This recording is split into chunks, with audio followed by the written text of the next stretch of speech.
complimented Dom Richardson post-game the other night, but looking back on it, yesterday I was looking at the stats.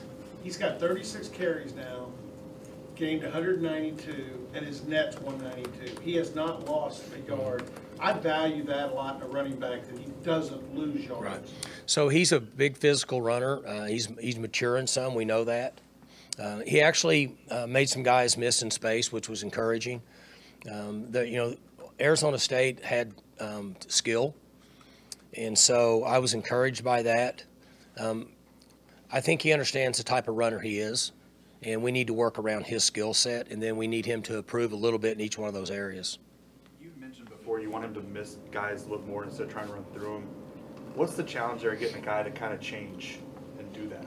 Well, it's a big challenge because we are kind of who we are, right? So you've probably always wanted to do this, and if somebody came to you and said, hey, I want you to frame houses, you might not be fired up because you don't really want to frame houses. You know, you either like to not work outside in the heat or you like to come and jack with guys like me, one or the other. But regardless, you don't really change who you are. So it's almost like taking a quarterback and getting him into camp as a freshman and saying, hey, are you going to change his throwing motion? He's been doing it for 12, 15 years. Probably not going to change much of his throwing motion. So we're asking him to do a few things to improve his skill set, but we like who he is. We knew who he is. We knew who he was when we took him. We knew that that was the style of runner he is. We know what style of runner Jaden Nixon is. We know what style of runner Ollie Gordon is. But that doesn't mean they can't improve in certain areas, and he's working to make those improvements. We also want him to master being who he is, and we're kind of seeing that growth at a very early stage. Is there a similarity to the evolution Chris Carson went through with any of that? Carson really kind of stayed true to who he was. When in his last year here, he was a very punishing runner, and then he ran the same way in the NFL when I saw him run. So I think there's similarities there. But you're right. As we progressed through that year where he made huge strides, he started to do a few things differently, and that's kind of what I'm talking about. But he's not going to be Kendall Hunter.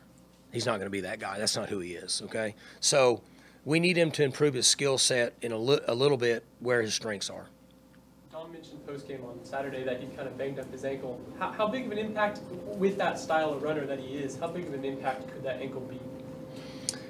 Well, all these guys get hit. Okay, there's two positions. Quarterbacks are going to get hit on Saturdays and not deliver blows, so they're just a freebie shot. And running backs take the most violent hits because in most cases they're getting hit from all different areas with guys that could potentially even have a running head start.